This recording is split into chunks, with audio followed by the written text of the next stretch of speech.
Hello folks, my name is Leandro Gardini. I am a composer, orchestrator, and music producer, and I welcome you back to another free tutorial of the Gardini School. This video makes part of the Symphonic Approaches series, where I show you how to achieve the best orchestral sound, the Hollywood sound, by working on advanced orchestration concepts.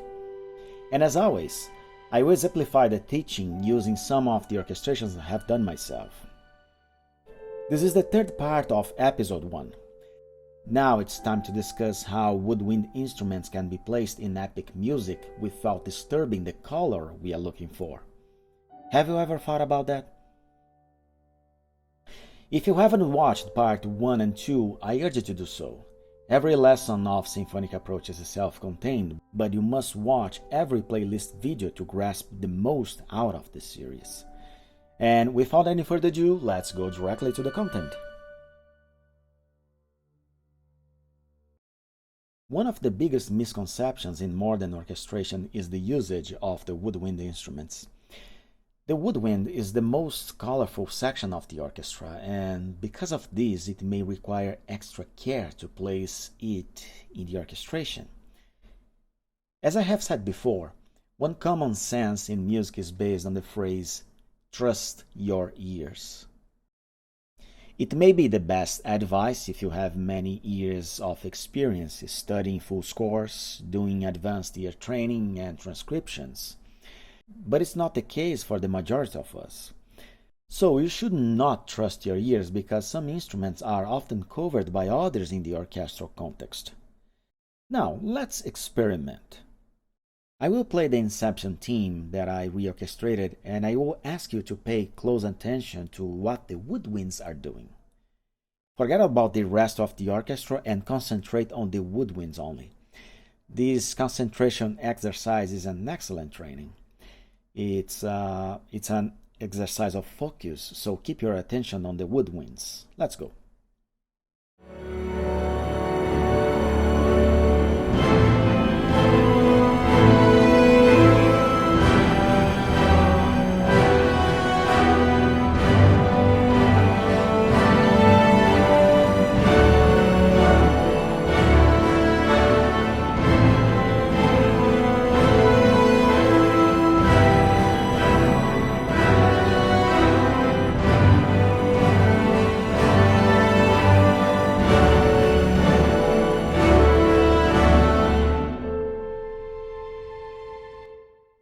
Alright, that's enough, the big tutti. Now, after listening to this one, I have two questions for you. The first one, have you been able to hear the woodwinds? And the second one, if your answer was yes, then could you guess what exactly they are doing? You can even go back and listen to this excerpt once more and answer these questions. If you have answered yes to the first question, then you have a pair of excellent ears. And if you have answered yes to the second question, you are probably a genius of the orchestration. I, as the orchestrator of this version, would answer no to the first one.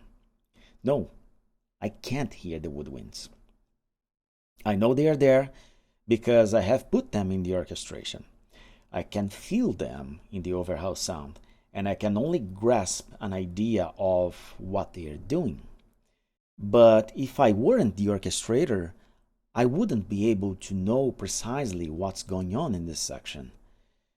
Someone may argue that they are playing a lower dynamic than brass, percussion, and strings, but I guarantee you they are playing double F. Let's play the excerpt again, and then hear the woods only. Them all, once again.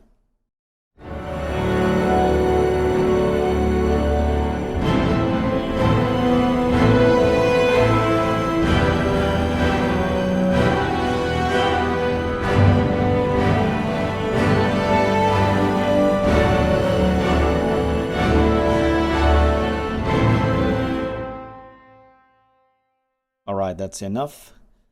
Now let's isolate the woodwinds.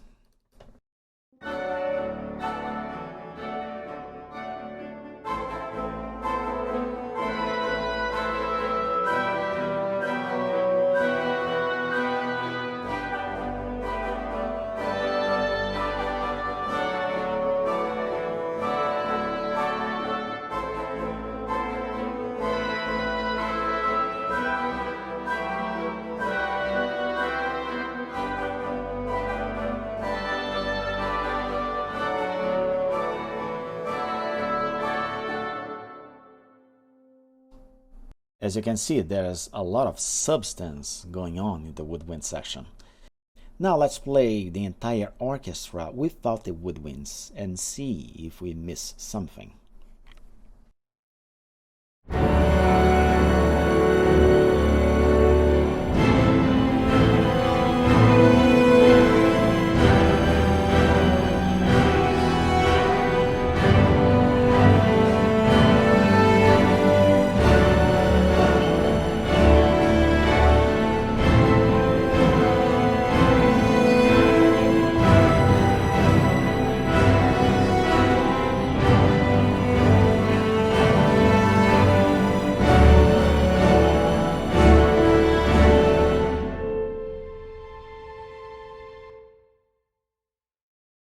Alright, we have this sound fresh in our mind, and now let's hear the entire orchestra and see if we can realize any difference.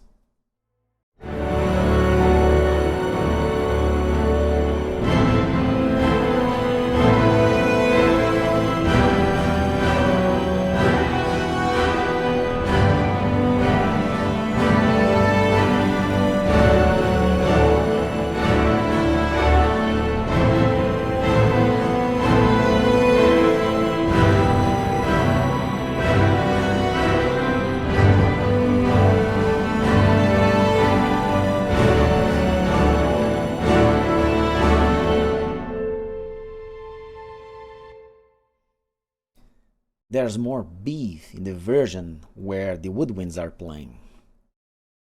Now, it comes to our mind the intriguing question: why can't the woodwinds stand out against the other orchestral sections? Flutes, oboes, clarinets, and bassoons are not loud instruments. Instead, they are colorful instruments that provide depth to the orchestration, especially on big duties like this. Since they are not instruments that cannot sonically compete with the brass and percussion, they won't and they are not meant to be heard in the foreground. But for all intents and purposes, their primary role is to add an extra edge to the orchestration. This extra edge is what I call the 3D orchestration that I fully cover in my orchestration course at the Gardini School. Now, as a second exercise, let's analyze with more scrutiny the counter melody on the French horns. They're basically doing descending fifths.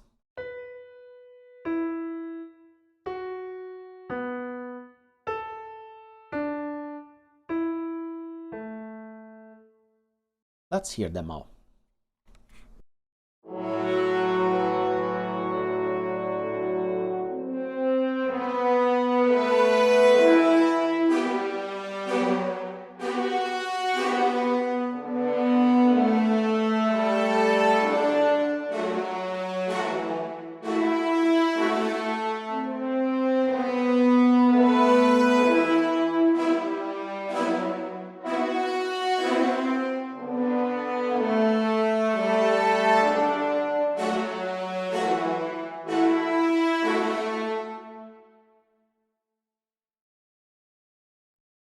Now let's go to the score.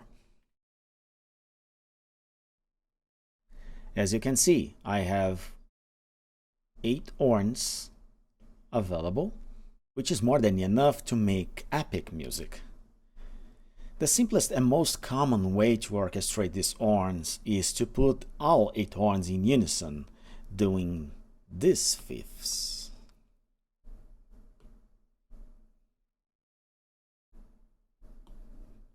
Which are the counter melody, this one. Alright, this is the kind of orchestration you would commonly see everywhere. However, I spread the horns into one here, 2, and 3 elements. And on the second bar, actually bar 51, 2 elements and 1 here. Dividing the 8 horns into 2 or more sections make the high fifths a little less powerful than if we had 8 horns in unison here. But the idea behind this orchestration was to have French horns in all elements except the bass part. Then, how can we bring back some power to the high horns if all the other ones are busy doing something else? Remember that we are limited to 8 horns only. One of the ideas is to double them with a single trumpet, and this is exactly what I have done here. The second idea would be to double it with woodwinds. This region where the high horns are playing would be too low for flutes and too high for bassoons. So our remaining instruments are the clarinets and oboes. In this case, I chose the oboes because clarinets were busy doubling the flutes one octave lower. But there's something else to the secret. Adding oboes in unison wouldn't add so much power to the horns.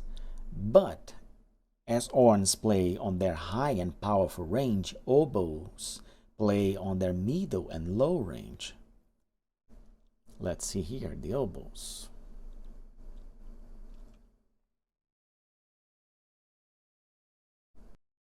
This disparity may be fixed by putting oboes one octave above the horns, like what I have done here. So, English horn is playing in unison with horns.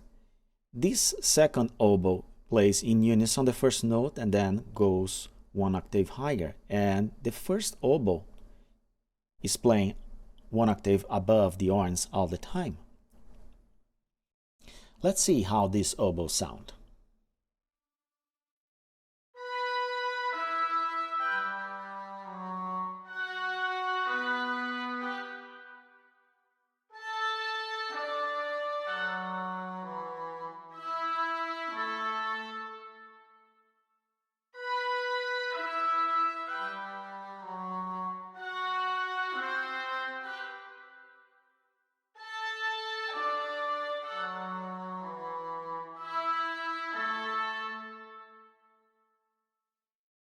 Now let's remind ourselves how the horns sound only by themselves.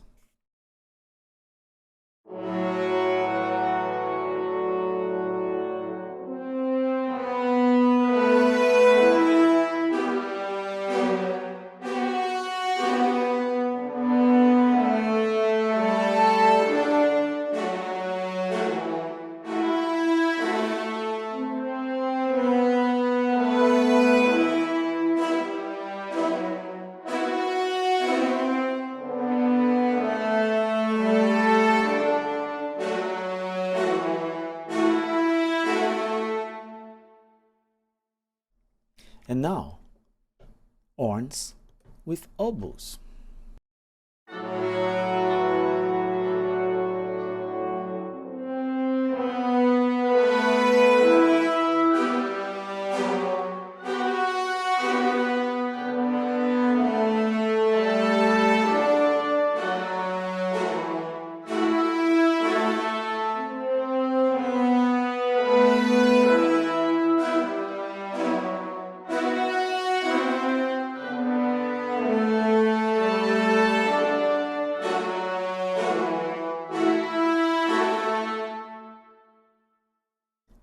The oboes and English horn added in unison and octave provide an extra edge to the high horns.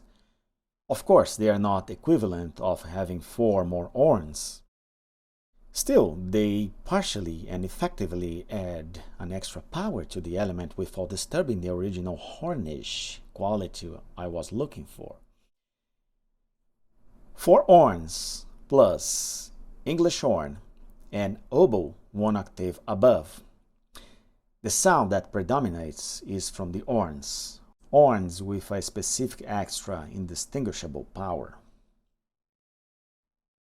After doing these little experiments, I must go back and ask you, do you think you can trust your ears and learn everything about orchestration by just attentively listening to other works? Supposedly by this time you already know the answer. Some people asked me why I chose the Inception team to reorchestrate and exemplify the teaching, and the answer is pretty straightforward. It's a great iconic and modern music that everybody can relate to. On the top of that, it's the perfect example of modern music that underestimates the woodwind section and overemphasizes the brass instruments. I don't have anything against unusual ensembles and hybrid orchestra scores, as I have done some of them myself. Many of them are comparable to real masterpieces. But when it comes to the woodwind section, you cannot become the best orchestrator you can be if you don't understand the placement of these essential instruments in all kinds of orchestrations. Keep in mind that on most bombastic tuttes, the brass and percussion will overshadow the woodwind section. But at the same time, if well placed, the woodwinds will provide an extra depth to the powerful instruments. Alright folks, that's the end of Symphonic Approaches Episode 1 Part 3. If you liked the information, don't forget to subscribe to the channel and check the many other tutorials available. You may also visit the Gardini School blog, where you will find many interesting topics about MIDI orchestration. Don't forget to create a free account to be the first informed about the new content. And there's also the John Williams Compositional Techniques blog found in my personal website. There, I teach some of the most valuable discoveries after profoundly studying the music of this great composer. All links are down below in the description. Enjoy them and happy learning. See you. Bye.